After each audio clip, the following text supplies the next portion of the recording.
YouTube, what's good, y'all? Welcome to the second episode of Recession-Proof Designer. This is episode 2 of 4. So we're going to get into it first. Just to let you guys know, Facebook, they changed something with their system yesterday. So it pretty much broke a lot of streaming software. Of course, conveniently, the day before I was supposed to go live. So I'm only able to go live on YouTube, unfortunately. So I'm sure our crowd will be a bit smaller. But hey, we here. Maybe that's a sign. So looks like we got about 7 people on right now.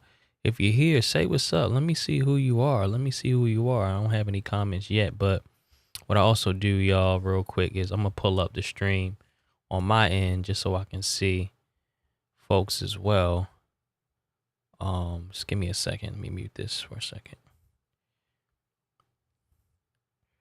All right, so I'm pulling it up.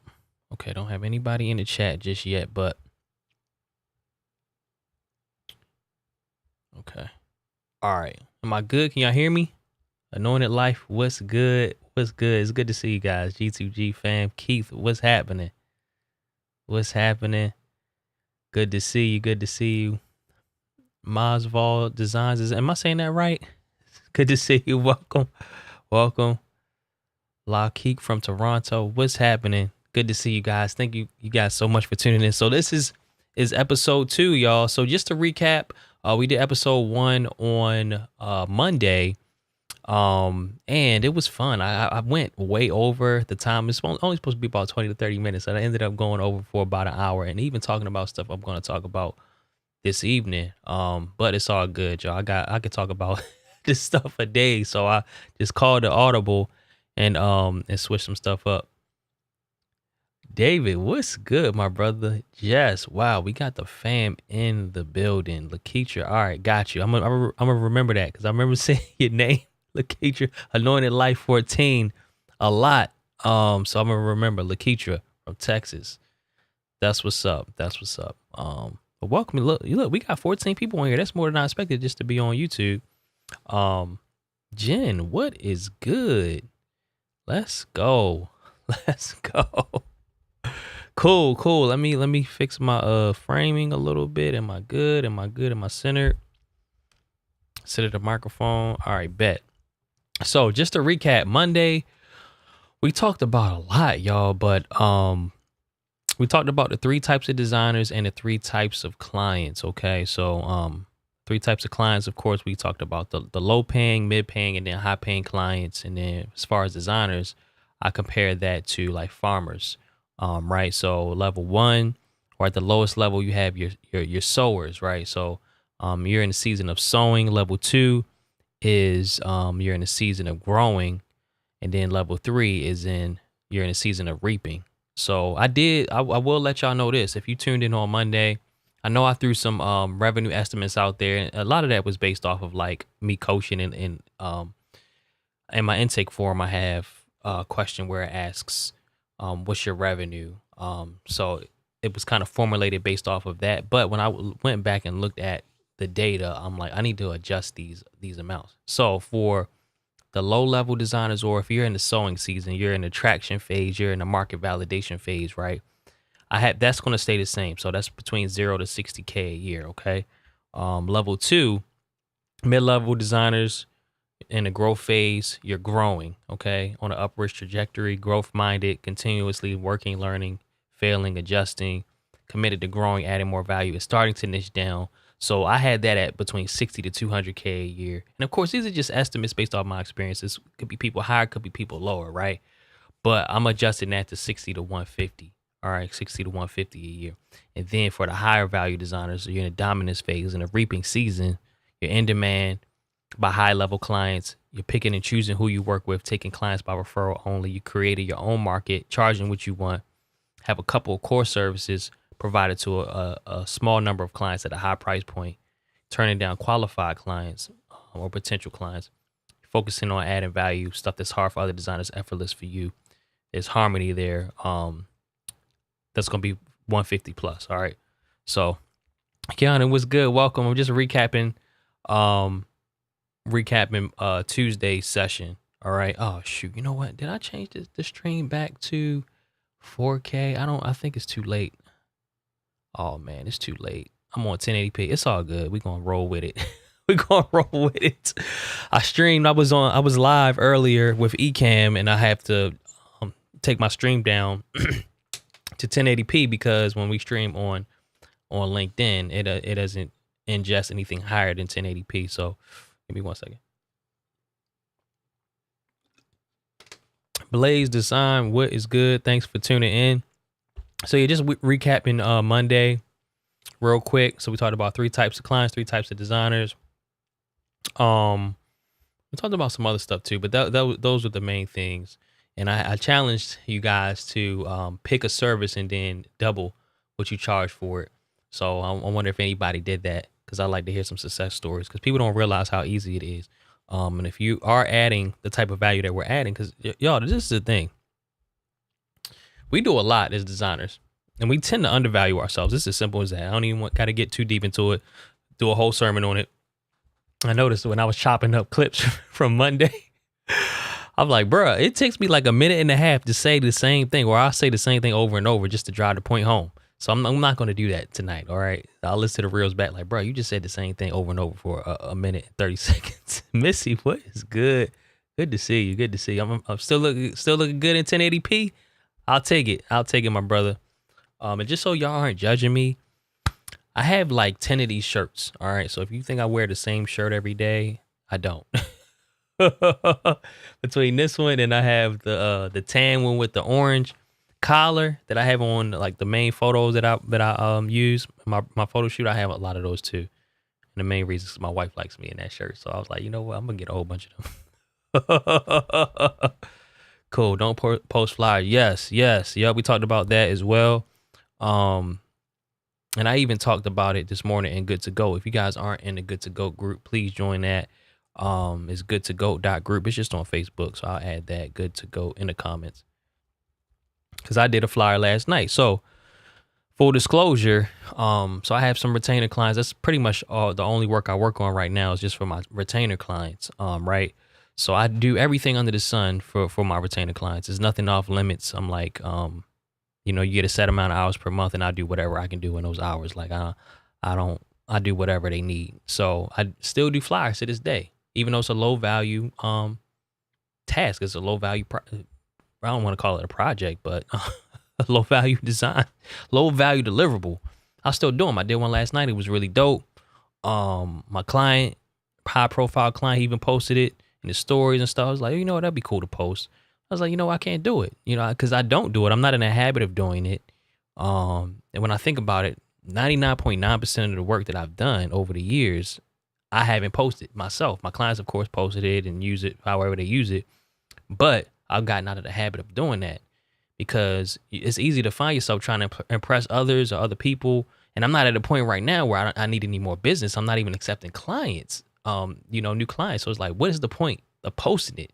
So you just have to be mindful of why you're posting stuff, okay? And only post, I talked about this on Monday, only post the type of work that you want more of. It's as simple as that, because us as designers, we tend to want to have some type of online trophy case. Like, oh, look at all the stuff that I've done. Well, you don't have to do that. You know what I'm saying? You don't have to do that. And if you have to, or you feel like you have to, that means that your business isn't booming already, and the word of mouth hasn't picked up to a point where you don't need to do that, okay? And if that's the case, that's fine, but you have to go back in the lab, get off social media, go in the lab and think, okay, how can I serve these clients at a level where they'll be singing my praises when they leave from me and telling everybody about me? Because look, I'm telling you from experience, y'all, my business has been word of mouth for 6 years straight. You know what I'm saying? I've done a little stuff here and there, went to a couple conferences. Of course, being plugged in with ET has helped, at least early on. And I went through a period of about a year or so where I was trying to like not distance myself, but like taking off the website, rebranding the colors to try to get off his coattails. And really prove to myself, can you do this without, being known as, oh, that's ET's guy, you know what I'm saying? And then, it was a little bit of a dip, and then things kind of took off after that. So I'm telling you this from experience. Graphic design, like our businesses, we should be able to thrive off of word of mouth, like thrive, not just survive, but thrive off of word of mouth. And if you can't, then that means you're not meaningfully different in the marketplace. And if you aren't, it's either one or two things. You either don't belong here, I know it sounds harsh, or you got to make some adjustments. You got to make some adjustments because if you are differentiating yourself, you should be okay. Okay, you should be okay in this space. Like, you shouldn't be struggling. All right. $1 million designers wear what they want. Look, one day I'm gonna get there, do $1 million in a year. I ain't there yet. I know there's a huge just online with coaches in general and the gurus, everybody's, pushing $1 million years. It's great. And it's a goal that I have, but I just ain't there, but I'm grateful for what I've been able to do, just knowing where I've come from in terms of, being in a completely different industry, not even seeing what was possible in this space for me to be able to look back and say, wow, like, I really made $1 million in a brand new industry within 6 years. I would have never guessed that I would have been able to do that. You know what I'm saying? So I'm grateful, and I don't take it lightly. So yeah, it's time to pay it forward, y'all, and give back, and put other people on game. Yeah, that's my business. I appreciate that. Cool. All right, y'all. So I got a lot to get into. But this one won't be as long. I don't anticipate. I was kind of excited on Monday. It was a lot of hype. It was the announcement of, okay, hit the $1 million, boom, boom, boom, starting to do the coaching. Plus I was on Facebook too. I had IG up, but I was like, I'm not doing that again because it wasn't a fun experience for me to keep looking back and forth when I did do it. So I felt like I was ignoring IG most of the time by looking over every now and then. But I got a couple things that I want to discuss today. All right. So I'm gonna just pull up my notes here. Okay. So I want to talk about the toilet effect. Or the toilet flush effect. To be honest, I named it today as I was sending out the email and working on the post. So what is the toilet flush effect? So this is it's a lot of things you could call it. You could call it the cycle of death, the hamster wheel. So what it is I find a lot of designers suffer from this, or they get stuck in this cycle, right? So it's like a never ending cycle. So they're working with low paying clients. So that's all that they have to showcase. You know what I'm saying? So let's say, okay, somebody comes to them for, we've been talking about flyers, for a flyer. They're like, okay, or a logo. So they post that. And in most cases, what they're charging for is kind of in alignment with the quality as well. So the quality may not be the best, but then they post it. Maybe they get word of mouth if somebody says, hey, I want a logo from you or a flyer from you. So they work with that client, post that. And then they just keep working with the same types of clients over and over because those are the types of clients that have come to them. And that's the type of work that they post. So they attract more of that same type of work. So it's almost like, it's like a cycle, but when you think about when you flush the toilet, if you just keep doing that, you're getting more and more frustrated over time. You end up working a lot harder, and you end up burning out because you continue to work with the same types of clients over and over. You're not even making that much money, or you're working way too hard for the amount of money that you're making. So it's almost like you're going down the toilet, or at least the business is going down the toilet over time. You don't even realize it, but it used to happen to me every year where, at least early on, I would burn out every September because I was just exhausted. Coming up with designs over and over and over and over and over, having to come up with something fresh. It's like, bro, like I only got one brain. You know what I'm saying? Like, what am I supposed to do? Like, it's mentally exhausting. You ever have, like, not writer's block, but like creative block where you're just exhausted. Like, you have nothing left. Like, I can't think of any other new ideas. That's what happens when you work with the same types of clients over and over. So what is the solution? I mean, it's a whole process to improve your business, right? It's a whole process and it happens over time. But you have to, one of the easiest ways is, and this is something I've talked to designers in my group about, is you have to bully your way into a higher frequency. I haven't come up with a better term for that, but you literally have to bully your way into a higher frequency. So what does that mean? Or a higher level of clientele? You got to be selfish, y'all. Look, I'm here to tell you that in order to have a sustainable 6-figure graphic design business, you got to go get it. you got to go grab it. Like, it's not just going to come to you. You have to be selfish. Like, you got to say, look, I'm coming for it. This is mine. So I'm going to give you a couple examples, right? Designer burnout is so real. I feel you. Yeah. So you gotta go get it. So there's a gentleman in my group. We talked about it. If you're in my group, you know who it is. And he's very open. I kept him anonymous when I was sharing the story, but he was like, bro, it was me. Marshall gave me the tough love. So this is a quick example. He was asking about brand strategy, I believe, and what's the benefits and stuff like that. I'm like, you know what? You need to get the Core Framework by Chris Do. Grab that. That'll help you out tremendously. He was like, oh yeah, I know. I actually asked Chris about it, and he told me to get it. I was like, okay, cool. I was like, you asked Chris himself. He told you to get it. And I was like, oh, so when was that? He was like, a year ago. I'm like, bruh. Like, I immediately jumped in his DMs. I'm like, first of all, I'm sending this out in the email, but I need to put you on game. If I told you something to get, and then the actual dude, like this guy's done multi-millions with his agency, referenced it. He wasn't just doing it as a sell pitch. What this gentleman told me was, he was like, look, he told me to get it too. It was a year ago, but he was like, I couldn't afford it. First he said I couldn't afford it. I was like, when was it? He was like, a year ago. I was like, bro, like the joint is $397. You know what I'm saying? So you gonna let $397 prevent you from making the extra, $100K or whatever? Because I have been using the framework. That's why I recommended it, and it probably added at least another $100K to my bottom line over the course of a couple years. So where am I going with this? If you want to be successful, at least have sustained success as a graphic designer, you got to be proactive. You can't be reactive. Like the framework is not just going to land in your inbox for free. Like you got to get it. So if you can't afford it, that's fine. But what are you going to do to be able to afford it? If you know that, okay, this is something that I think I could use and make work for me to add to my level of value that I'm delivering to my clients to be that much more versatile, then I'm going to make a decision. You got to make a decision. I'm going to get this and I'm going to make it work for me. I'm going to follow it to a T and I'm going to make it work for me. So you have to get in the habit of investing in yourself and taking this thing serious and realizing, look, it ain't just going to happen. Like I got to go make it happen myself. You know what I'm saying? So I told him like, bro, you got to bully your way to the high frequency. So long story short, we had the conversation. He was like, you know what? I'm going to get it. I'm actually going to my retirement, grab the money out and get it. So he went and did that. I was like, bruh, that's what I'm talking about. See, that's this type of stuff that's going to separate you from your average designer. Your average designer, they're going to let that be their story. Oh, I can't afford it. So, I figured something else out. And this is another thing. You got to get used to investing yourself at a higher level. Not to say that's a high level, because if you don't, how do you expect clients to invest with you at a high level if you don't want to invest in yourself at a high level?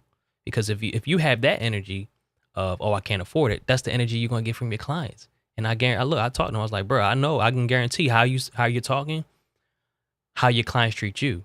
Because when you put that energy, oh, I can't afford it, you don't ever want to have no I can't afford it energy. Even if you can't, don't say it out loud. I told him that. Don't say that out loud. Don't ever say that or even type that. Because that's the type of energy you're going to get back. Oh, I can't afford it. And then you're going to be frustrated. So that's why I continue to invest in myself all the time. Like even now, as I'm entering this coaching space, you got to have a certain level of reverence and respect for the craft that you're in. You got to believe in it and then believe in yourself. But I know believing in yourself can be difficult, and I've suffered from not believing in myself. Like I had to make like $500,000 first before I started to believe in myself. You know what I'm saying? My wife believed in me, so people believed in me and kind of pushed me into this, and I was like, all right. But I didn't really start believing in myself till I made like $500,000. But even now, as I'm moving into this coaching space, I got to go all in. First, I have a certain level of respect and reverence for the coaching space. And I have an assignment. I'm on an assignment. So what am I doing? I know, okay, I'm at square one with this coaching thing, right? For the most part. So what am I doing? I'm investing in myself. I invested in a system, like multiple 5 figures into a system that I'm following to get my knowledge out and put it into a structured program, which I'm releasing soon. I'm following that system. That's why I'm doing this 4-part series, and I'm invested in myself. Y'all, look at this. These books just came in. I'm not playing with this thing. I'm not out here trying to wing it. You know what I'm saying? Like, I'm not out here trying to wing it. So you gotta have that same energy. I'm not playing. Like I'm gonna go dive through all of these because I want to be the best coach that I can be. So look, you gotta have that same energy when it comes to graphic design. So you can't just be out here reactive and just chilling, because you have to separate yourself right now. You're gonna be out of business. I talked about this on Monday. So with me, it's like, all right, I have a certain level of respect for this coaching craft. I gotta feed my family. I'm on an assignment. There's designers whose businesses and families are literally depending on me giving them this information. So what does that mean? I'm not just out here winging it, just talking to be talking. No, I need to have a structure. I need to know what I'm talking about when I get into these coaching conversations and help these designers out.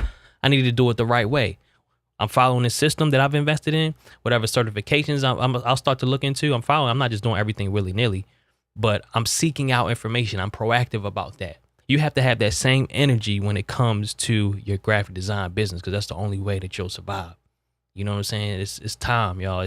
You can't just be out here barely making it and trying to survive. You got to say, look, how can I thrive? What do I have to do? The information's out here. Go get it. If somebody drops it in your inbox, go get it. Make a plan to go get it. You know what I'm saying? So I know I went off on a little bit of a tangent, but yeah. Yeah, you got to bully your way into a high frequency. That's what I'm trying to get into. Let me jump into the comments real quick, y'all. Oh, looks like we got a bot in the comments. See, that's why I should have had a moderator. Oh, goodness gracious. My man Alicio, I need my man Alicio to come in here. Hold on, let me see if I can report this.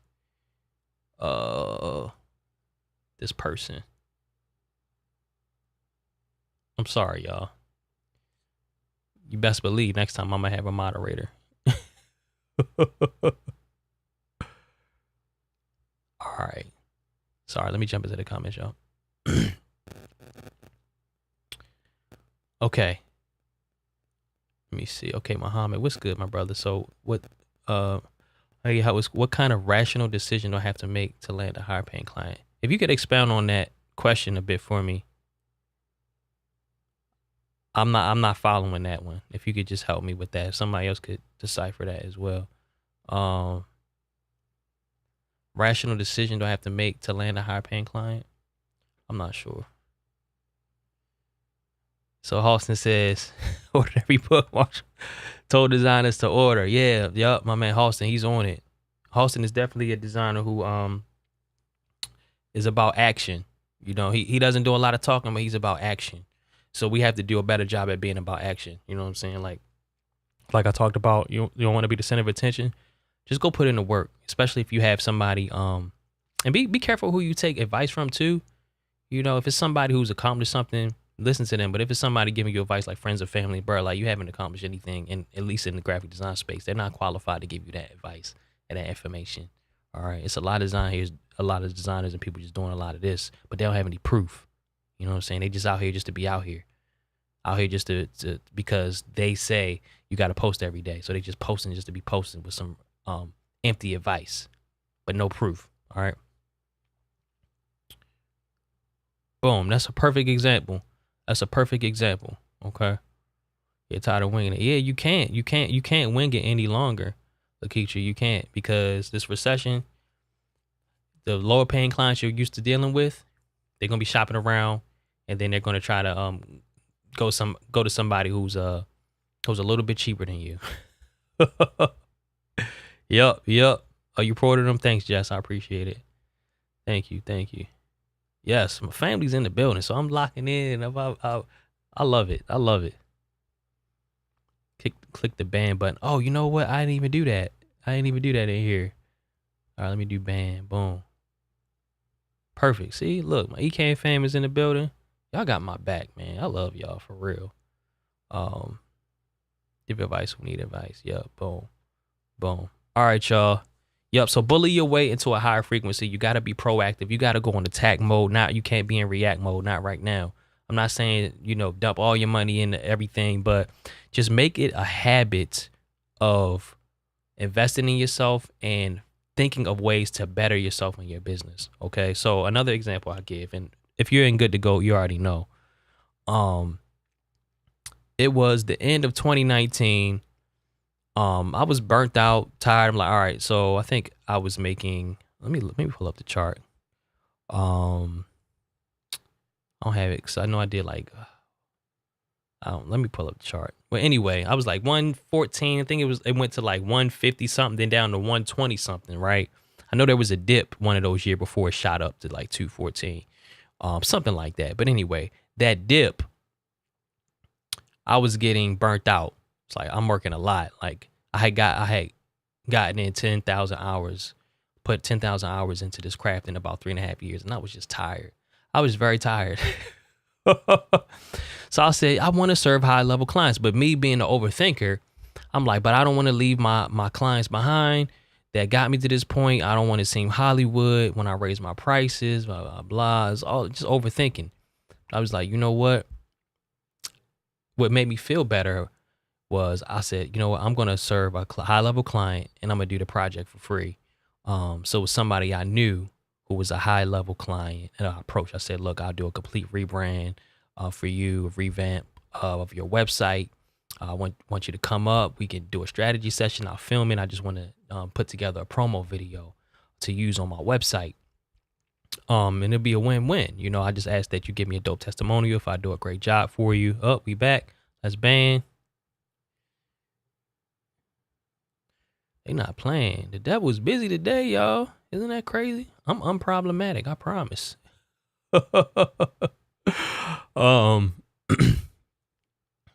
Yeah, so she agreed. She said, absolutely, let's do it. I had the audio, I have the messages still to this day. I think I saved them all too.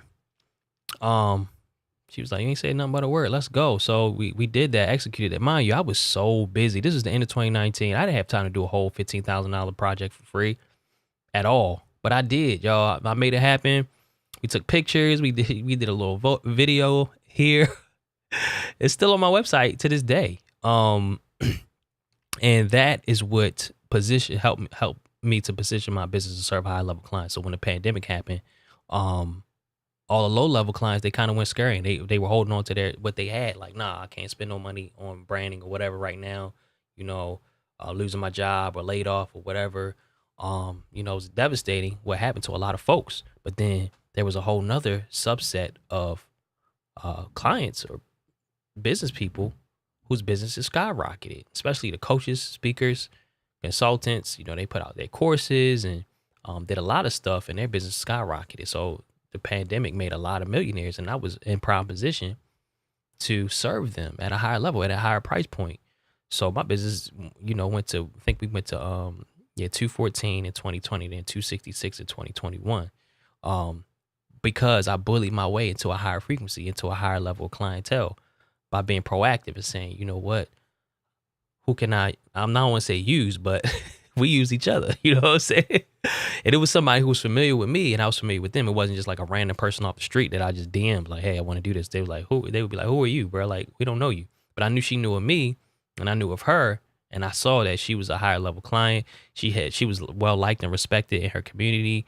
People really trusted her and her voice, and she was connected to other clients like her who I wanted to be able to serve. So when I tell you that she sang my praises, she was on live, and every time she went live and talked to folks, she was like, yeah, they took care of me, 120 Design Studio, top-notch service, the whole nine. Why? Because the law of reciprocity. She felt like she owed me. If she didn't, she didn't. That's fine. You know what I'm saying? But I still did what I wanted to do. I'm not just going to sit by and let whatever happen. I was like, I want to serve a higher level clientele. So this is what I'm going to do. And the thing is, y'all, I did it to get into the space. You know what I'm saying? I did it to get into the space when I did a logo for YB, and he shared it on I just did it, to be honest, to put it in my portfolio, but he shared it within Breathe University and then shared it on LinkedIn, and things kind of blew up from there. So I knew the power of, I call it the freelance formula. I named it since then, but doing something for free or discounted for the right person, right? With it in exchange for a dope portfolio piece, of course, a dope testimonial or review, referrals, and then turn that free client into a paid client. So, you know, when they come back to me, like, look, I do a great job. You come back to me, I'm gonna charge you next time. You know what I'm saying? So it's real, y'all. Something for free or discounted, but not all the time. And don't just hit somebody up random, and definitely don't respond to people to say, hey, if you could do this for me for free, then I'll give you exposure. Don't fall into that trap. No, you gotta be the one to approach somebody, and you have to you have to know who it is, and you got to do it. You have to have a good enough read on them and their influence and their network, and whether they're somebody who's genuine or not can really help you. You know, they will have the heart to do that because you're helping each other. And I just hit her up last week, just really thanking her for what she did for my business. And she's like, look, I feel like I got the better end of the bargain. I'm like, no, I got the better end of the bargain because that led to my first $20,000 client. And then, you know, they kept rolling after that. You know what I'm saying? So you can use that strategy. You can use that strategy and it'll definitely help. I know tons of people who have done that, but you got to be strategic about who you choose. And not everybody is gonna turn into something that great at that level. But you usually can use your discernment to figure out who will. You know what I'm saying? The one, what's good, bro? What is good? Well, sure, it was so inspiring the first time I heard it. You sure? Yeah, it's so true. It is so true. Even to this day, like I was getting emotional when I sent her the voice messages last week, just showing appreciation for her because she didn't have to agree to that. You know what I'm saying? Because it was an investment on her end too in terms of coming up here. Luckily, she lives in the state, but 99% of my clients don't. So it worked out. Like most of my clients live in Atlanta, to be honest.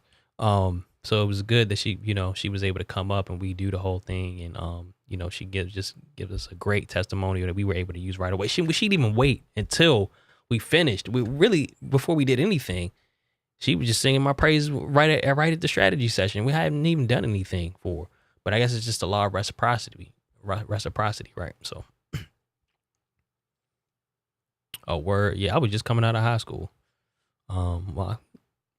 06. So I was like a couple years into college, 2008. So I was nowhere near in business. Yeah. All right, y'all. So bully your way into a higher frequency. That's the main lesson. Okay. So let me see what else we got to talk about here. And also, if you guys got questions, let me scroll back up to Muhammad as well. Hasn't to ask my client for a raise in compensation. How can I prepare my mind to ask for my customer? Hold up. Mom asked for genuine value, providing him with value. Thank you. Okay. A raising. So it really depends on what your agreement is. I have a few different examples. Okay. I got a few different examples. So let's say it's okay. So let's say it's a regular customer. Let's say you charge them. They come to you for, let's say, a logo, for example. It's $500 typically. Let's say you typically charge $500 for a logo for this client. They come to you next month, it's $500. And then you raise it to, let's say, $1,000 all of a sudden. Well, how you do it is say, hey, client, I appreciate having you as a client. Things have been great, and kind of give them a recap of things you've been able to do together. Yeah, we did this. I really honor and value you as a client. My prices are now $1,000. For the logo. But what I'll do for you, since, just to show my appreciation for you, is I'll do it this time for you for $750. You're saving $250, but going forward after this one, it'll be $1,000. But I just want to show my appreciation. I value having you as a client. It's now $750. I mean, this time it's $750. Next time it'll be $1,000. So they'll be like, oh yeah, I appreciate that. Cool. And you can give them reasons if you want to. Like, I'm increasing my prices due to X, Y, and Z. Bringing on more people or whatever. If you want, but I feel like you don't really necessarily have to give them a reason. But that's how you do that for like an existing service that you're increasing the price on for somebody who's used to it being one price. You'll get a couple different responses. The response that I've gotten is, oh, we're not surprised. You should have been charging more anyway. I got that more times than anything else. Other times it's like, oh, okay, cool. No problem. That's a little bit out of my budget, but we rooting for you. Good luck. It's great to see your business expanding. We're rooting for you. That's typically what you would get as well. I don't think I've ever gotten somebody to say, dang, why you do that? You know what I'm saying? They're not really upset, or they may act like it or just a joke about it. But like I said in one of my reels, like, you got to continue to elevate and expand and increase your value and your pricing, because if you don't, those clients may end up leaving you behind. Like they'll go find somebody who is not afraid to charge what they're worth or charge a more premium price for a higher level outcome, a higher level outcome. So yeah, don't feel bad about increasing your prices. So if I gotta ban anybody else, let me just double check. She said, Jen said I did it exactly that and it worked. So let's say it's like a recurring client. I'll give you an example. So I had a client charging $1,500 a month for a retainer for like 20 hours. But last year I'm like, you know what? I'm going up to 2,500. Why? Because I'm getting faster, more efficient at what I'm doing. So I don't want to penalize myself for getting twice the amount of work done in the same amount of time. Like, no, I need to be compensated for my efficiencies. Oh man, at the end of the day, high level clients, they understand that you're delivering at a high level all the time. They don't really have an issue. So I just kind of sent a recap of the things that I've done. And the thing is, like, I branded different conferences. I branded, did merch designs and stuff they were able to make money from, book covers. So it's like tangible stuff that they can think back and like, dang, if he didn't do this for us, we wouldn't have had the success that we had.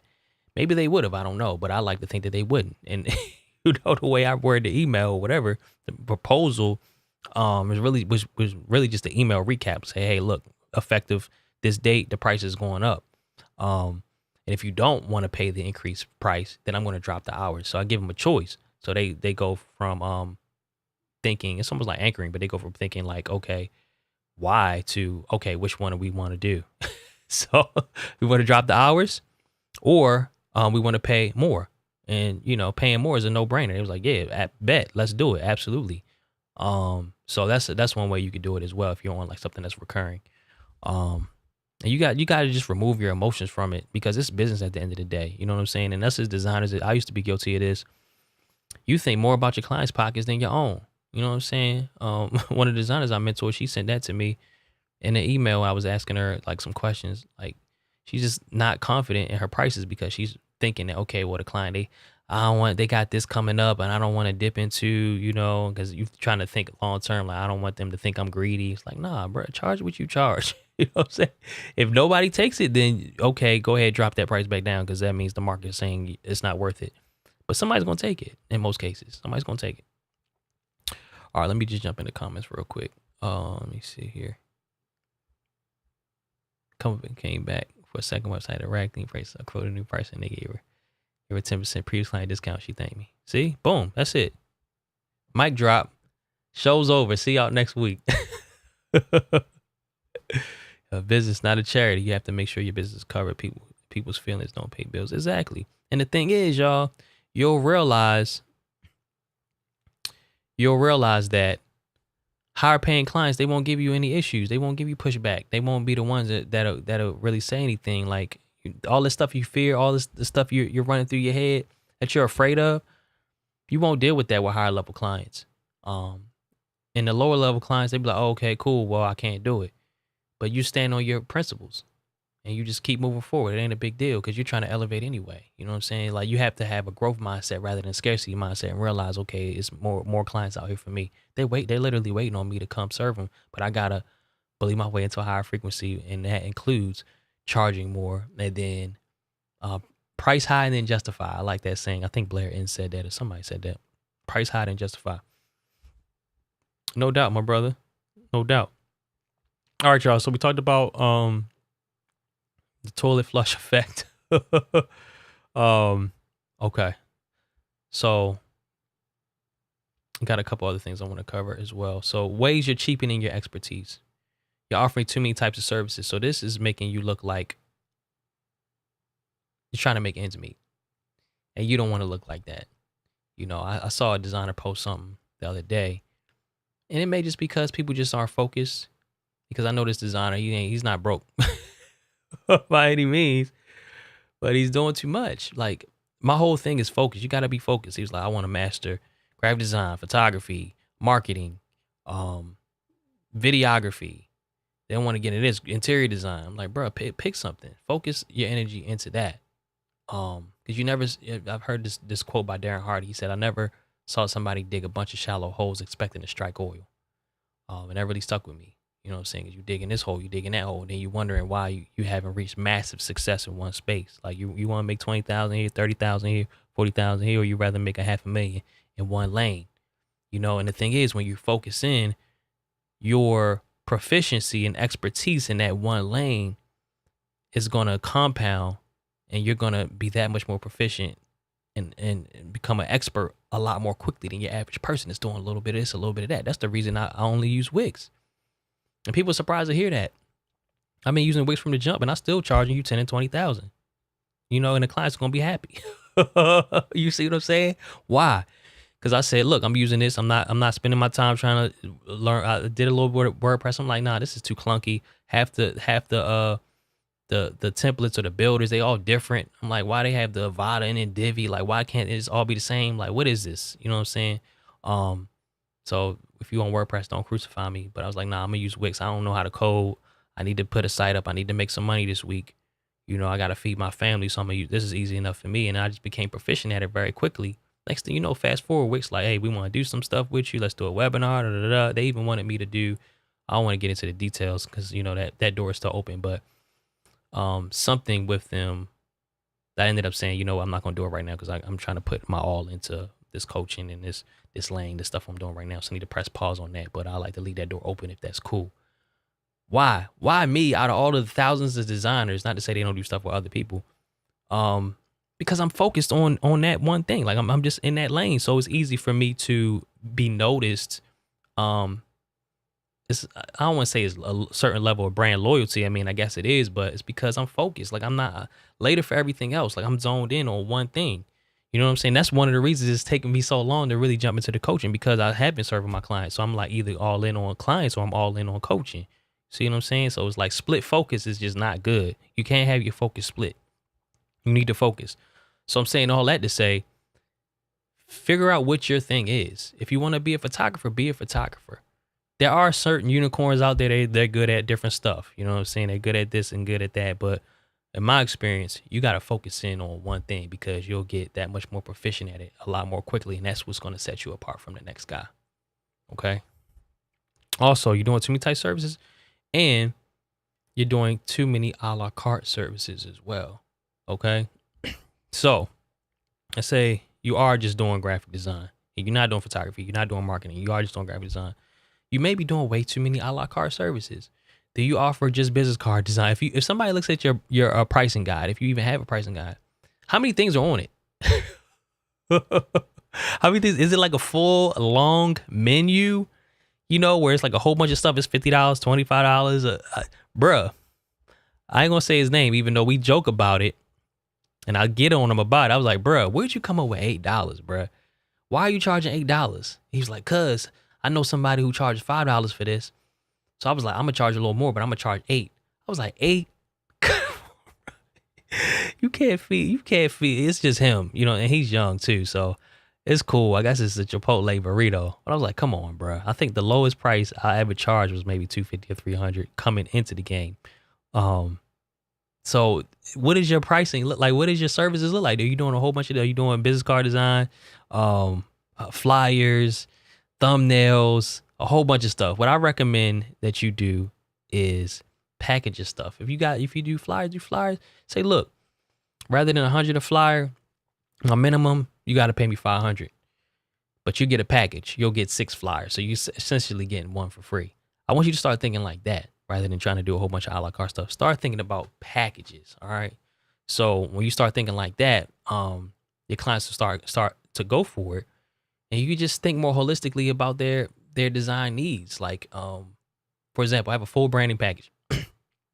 It's $10,000 now. What was the lowest it ever was? Probably $2,500. But so what does it come with? It's logo design. It's social media cover photos. So, you know, like the business cover photos for like your Twitter, your not Instagram, but like your Facebook business page, your LinkedIn, your I think that, and then your YouTube. And then it comes with like 4 branded social media templates for IG. You know, those just the square photos. Let's say it's with their new logo on it, maybe a photo with them that they use for testimonials, event they got coming up, maybe a scripture, quote, something like that. You for them, you get business card design and printing. Get those from moo.com if you get business card designs. So this is, I'm gonna take a quick detour. Stick with me. I know I'll be all over the place. This is just a quick nugget. If you do business card design, I know business cards are kind of going out of style, but get them printed. Don't just do the design. Get them printed for them, but get them printed on a premium card to make it look different. Use Moo. Moo.com. So it ends up being like $100 for 100 cards. I know that's way more than Vistaprint, but bruh, they're gonna be paying you premium price anyway. So the perceived value of that service is a lot higher than if you were to just get it on Vistaprint or don't give it at all. You see what I'm saying? So that's just a quick nugget right there. So it comes with the social media cover photos, branded social media templates, business card design and printing, just 100 cards. And then what else? I think that's pretty much. So it also comes with a branded t-shirt, hat, mug, and canvas that I get from Printful.com. And I started throwing in little bonuses, like surprise bonuses, like a lighted sign, like this one right here, back there. That one, it was just like $50. And then like a logo animation, which cost me like $100 to get from Fiverr. But the perceived value of that is higher. Like, wow, we getting all of this. You know what I'm saying? So when it was $2,500, I didn't have all of them bonuses. And I went up to $5. I started adding that because it's like, you want to price high. I started increasing my prices. Like, all right, what else can I add into it? Add a logo animation and a bonus sign. That would make me sleep better at night. Like, oh, they're getting a little something extra they don't even expect. So the perceived value of it is that much more. You see what I'm saying? So, yeah, so just start thinking about packaging your services like that, okay? Like more holistically, okay? Well, out of everything that these clients come to me for, what types of things are they requesting the most? And it also helps when you're niche down. You know what I'm saying? When you know, okay, I serve real estate agents or I serve hair, nail techs or something like that. Like these are the types of things that they need. If it's a real estate agent, maybe, we do some type of, I don't know, a notepad design or something like that where they can get printed and give to their prospective home buyers or something. Like you got to just think creatively about what would they like or what do they typically come to you for, and then package that up into something that's like a couple grand rather than doing $50, $100, $250. You see what I'm saying? Hopefully that helps. Okay, so let me just check in. Rick Tech Tips, what's good? What is good? All right, Wix webinar. Oh, appreciate that, Lakeisha. That's what's up. It's a pain point for a lot of people, but look, y'all, I'm giving y'all a heads up. I got something coming, and it's gonna break that down because that is one of the things that a lot of designers struggle with. And we overthink, and we feel like we're gonna miss out on a lot of business if we decide to just focus in on one type of client. But you really don't. Like once you zone in on who you serve, and you really got to ask yourself, like, who do I really enjoy working with the most out of all the clients that I work with? Like what type of client, who values what I do, and who has the means to pay me what I'm worth? Because it might be somebody you love working with. They may value what you do, but they don't really have no money to pay you. You know what I'm saying? So that's not going to work. So, and then you may be somebody that they have the money to pay you. They value what you do, but you just don't like working with them. You're like, I don't like them. I don't like doctors or whoever, lawyers. They're jerks. I don't. You know what I'm saying? So you got to find that trifecta. That's a starting point, but there's a whole method to niching down, and you can niche down wide or you can niche down deep. Like you can go by industry, you can go by location, but it helps to have a good enough data sample to figure all that stuff out, to like look back and say, okay, what do I want to do? And to be honest, you just got to pick one and run with it. I use the example of my guy David all the time. He niched down right away before he even had any clients. I know that's an anomaly, but he said, look, I want to serve doctors. So I'm going to position myself to serve doctors. I'm going to write all my copy on my website to say, look, I serve doctors. These are the pain points you have. Mind you, his wife is a doctor, so he had a little bit of a head start in terms of knowing what the pain points were. But he was able to speak to them. It was crickets for a couple months. Then he got one client, then it led to the next and the next and the next. Now he probably makes $300,000 to $400,000 a year because he said he serves doctors. So it's necessary, especially right now. But we'll talk more about it. And like I said, I got something on the way. Branding guy. Yeah, so the branding guy, I actually give that with the just logo design only as well. So yeah, it does come with that. But to be honest, y'all, it's a simple style guide, y'all. It ain't comprehensive brand guidelines. I think I've done that once or twice just by request. But it's your logo, your lockups, like your different configurations, the fonts that we use, and then the color codes. That's it. You don't overcomplicate it. $1 million. That's all I'm gonna say. And the clients, every time they've had it, they may even hit me back. Hey, you got my color? I'm like, yeah, it's in the style guide. They're like, oh, thank you so much. You thought of everything. But I work with mostly individuals. So if I work with like more companies, like actual companies, they may need more comprehensive guidelines, appropriate usages of stuff and all of that. So yeah. Okay. What turnaround time do your higher paying clients expect from you with your larger paying clients? It's not really what they expect. It's what I tell them. You know what I'm saying? Because first of all, you got to get in line anyway. You know what I'm saying? And this is a quick nugget, y'all. And this will come with time, hopefully by the grace of God. I've had clients.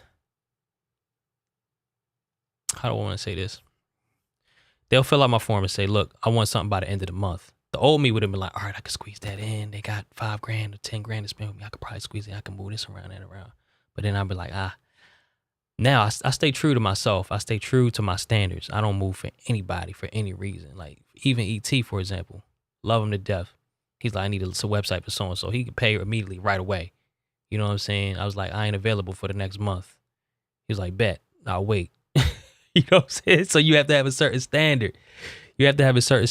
But client will be like, oh, I need somebody at the end of the month. Now I'm like, okay, well, you got to get in line or I'm not available. I'm not available for 2 months, even if I am. But let's say I just don't feel like working on it right now, whatever.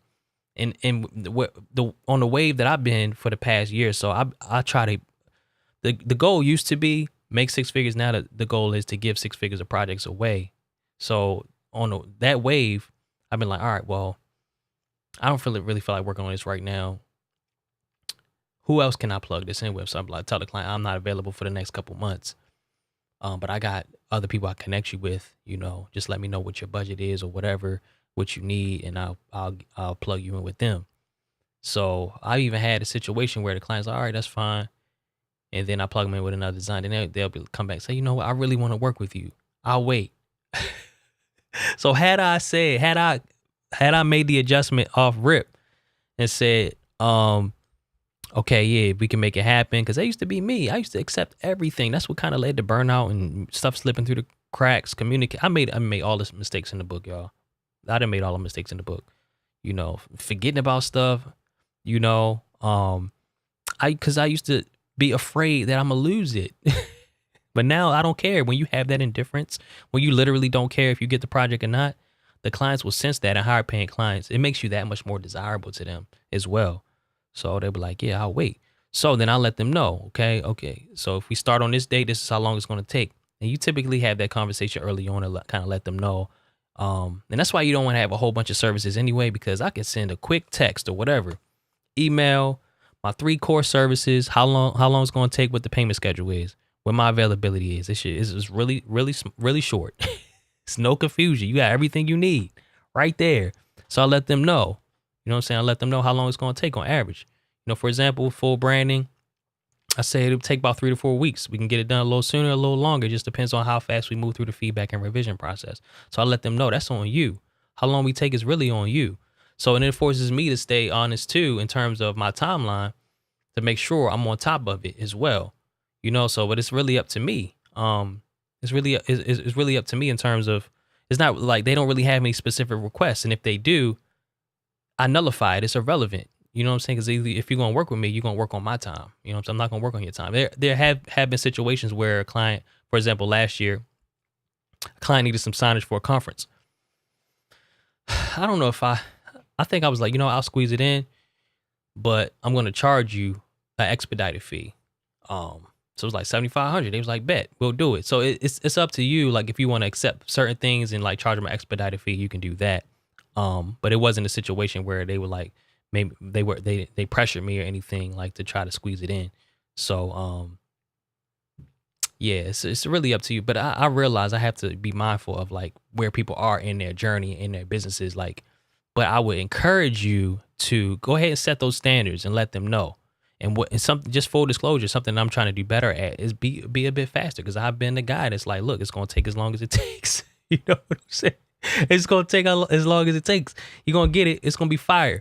But I'm not the guy you coming to for quick turnaround. But now you got to evolve, right? You got to evolve. So I'm working on getting a lot faster. So being as though I don't really have the reputation of being the fastest guy, if I do deliver something ahead of schedule, that makes me that much more appealing. Like, oh wow, we weren't expecting it. You know what I'm saying? Anytime soon. So is this Tiana? What's good? What is good? Let me see. Stand your ground. Getting stuck in the pattern of low paying clients who also want quick quality work but only want to pay pennies. Yeah. You gotta start to separate yourself from those clients. And the easy way to do it, it's gonna hurt, is to raise your prices. Price them out. They're gonna be a little bit surprised. If they pay it, they pay it, but then they'll start looking at you differently. They'll start looking at you at the corner. They're like, okay, something's happening here. They start looking at you differently. You're gonna start separating yourself from the masses and masses of designers who just bending over and taking it. You know what I'm saying? Letting the clients dictate everything. Like, you gotta be in control. Like, I don't know did I send this out? I think I wrote it down, but I don't think I sent it to my list. But you got, it's in the caption for a reel I'm sending out tomorrow. That's what it is. The reel I'm sending out. This is just a quick preview. I'm putting up a reel tomorrow, but in the caption I'm talking about, like, you have to come across like, look, this train is moving with or without you. You better hop on or miss your opportunity. You know what I'm saying? It's going without you. But a lot of designers, they like, oh, they need the client to move the train. Like, no, this is my train. We going. You gonna work with me or not? If not, like, I'm out of here. And if you try to come back later, it may be too late. You know what I'm saying? So you gotta have that energy. Low paying clients, they might be like, oh, okay, I can't do it. But high paying clients, they're like, bet. My train moving too. Let's go. You know what I'm saying? We on parallel tracks together. We going somewhere. So you just want to, operate at that frequency. You can't feel like the moves you're making, it's going to hurt you, because it's not. You may shed some low paying clients, and it's okay. But the grass is greener on the other side. It really is. This is a analogy I was going to use in my master class, and I ended up cutting it out. Just heads up, the master class is coming up. But there's this bird called the swift, right? It's called the swift. It can stay in the air for 10 months straight without landing. Why? Because it's small, it just glides. It just glides on the currents, the wind currents and stuff like that. And it reminds me of like design. So most designers are on near the ground level, and they just flapping their little wings. They just flapping hard. You know what I'm saying? Working way harder than the swift, but they on a lower level. But when you on a higher frequency, stuff is just easy. It's effortless. The stuff you used to be worried about with the lower paying clients and stuff, it won't even be an issue. But if you're just so worried about, okay, where's the next piece of bread that the person's gonna throw out, where's my next little worm? You don't even think about how easy it's gonna be when you on that higher frequency just gliding. You see what I'm saying? So just think about that. Not loving design anymore and allowing clients to honestly control me for years. Appreciate you sharing out. Yeah, I was there too. Two things I'll share with you. Letting clients control. Yeah, I've been the client that's been controlled. I've been that client. I mean, that designer, not that client. So I just made a decision. I'm not doing it. I can't do it. Like, for my mental health, I just cannot do it. And then as far as loving design, my people are good to go. No, I don't love design. It's a job to me, to be honest. It's a gift that I have, that I've been obedient with by the grace of God. But my wife, like I told you guys on Monday, she's the one that pushed me into this space, because she saw a talent in me that I didn't even realize I had. So you ain't gotta love it. I just look at it like a job. Like, you know what I'm saying? It's my job. But I realized recently, like, okay, it may be my zone of excellence, but now I'm moving into my zone of genius with this stuff right here. So I'm excited. I'm grateful for what God has allowed me to do. One, he's allowed me to feed my family with this gift and with this job well. And now it's like, okay, Marsh, I gave you that, so you can move into this. Now you can help other designers and change the trajectory of their businesses, and their families. You know what I'm saying? So you ain't gotta love it. You ain't gotta believe in yourself. I had people believe in me. You just gotta trust the process. You gotta have a process to follow, then you gotta trust it and follow it. All work works. Okay. So got the process. It's coming soon, y'all. Got the process. Yeah, it's time. It's time, because like I said on Monday, more high paying clients are being created than high level designers. So there's a huge need for high level designers. So designers like me, we can eat well because the ground is so fertile. So many high paying clients out here, but not enough high level designers. So even if your pricing isn't premium, you're not even looked at, not even considered. That's like the story Blair Enns talked about. He said there was a firm that sent out a proposal to a company for a $20,000 website, and the client didn't go for it. He's like, you know what, $20,000, that's what y'all charge? Nah, we good. And they went down the street to Blair's firm, and Blair's firm charged them $200,000, and they went for it. They're like, okay, 200, yeah. Y'all must know what y'all doing. Like, we don't know what they were doing down the street. 20,000, they must not be confident, or they must not be able to deliver at a high level. So it's like it's a whole subset of clients out there just waiting to work with high level designers. And what is a high level designer? I know I talk about it a lot. What is that? That's a designer who knows who they serve. They're very clear on who they serve and what they offer. What is the transformation that they offer and why? And they communicate. That's it. No, like they communicate. They're about service, high level service. They don't leave people hanging. They show up as a professional. They have a decent setup, you know what I'm saying? In terms of like when they hop on Zoom, they look like a professional. They don't look like they just, on their cell phone on a Zoom meeting and they about to go back to their full-time job at Starbucks. They look like, okay, I do this serious. I'm not saying you got to do all of this because I know it's overkill, but pay attention to how you're showing up. Be mindful of how you're showing up for your clients. You know what I'm saying? Designers who invest in themselves and they take their clients serious. They take their clients' businesses serious. They have more of an attention to detail and thought and consideration for the types of needs and problems that the clients have. They can anticipate their needs and articulate their needs to them. They're just not in the business of making stuff look good, but they're in the business of making sure that the client is able to easily connect with their audience via whatever the design is. You know what I'm saying? Whether it's a campaign, it's branding, it's a book cover, whatever. Do it in a thoughtful way, right? And what are the whys behind that? A big part of it is using strategy if you need to. You know what I'm saying? Brand strategy, where you identify and prioritize their target markets, really dive down deep into the ways they make revenue, have them prioritize that, like what's most important. How does their clients find them? Which ways are they going to be reaching out to their clients, or are they showing up for their clients? So just being a lot more mindful of them holistically, not just from a design standpoint, from a business standpoint, and thinking about your role as the person who packages that stuff up aesthetically for them. So yeah, hopefully that helps. But you just got to think of yourself as just on a higher level, on a higher plane, on a higher frequency, because that's where these clients are, and they need somebody who's an expert that can help guide them. You know what I'm saying? So about perception and low values. Yeah, absolutely. It's huge. It's huge. Because you can do amazing work, but if you're only charging $200, they're gonna be like, oh, it says a lot about you.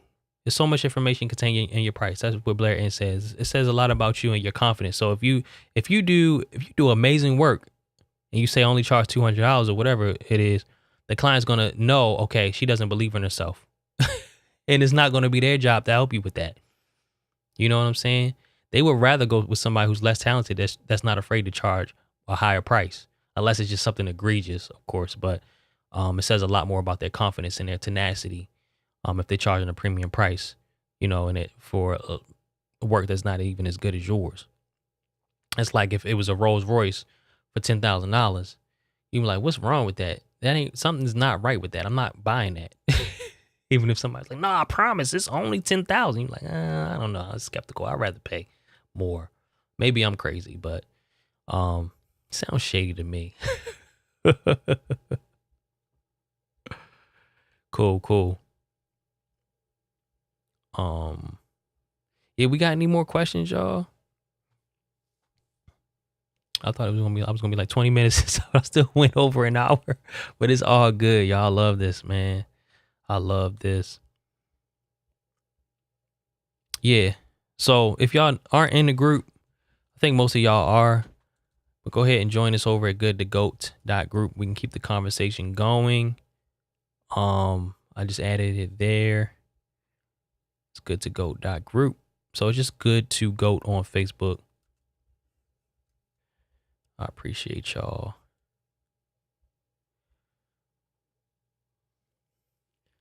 This was fun. This was fun.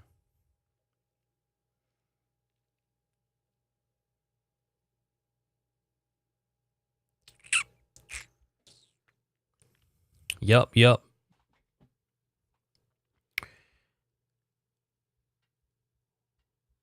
no doubt, Jen. And I'm gonna be speaking to you in the morning. I still gotta send you that Zoom invite.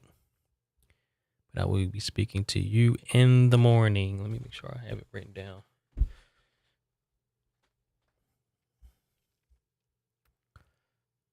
All right, y'all. Well, this is fun. I appreciate you guys for tuning in over here on YouTube. I don't know what's going on with Facebook. Hopefully I can get back over there next week as well. So yeah.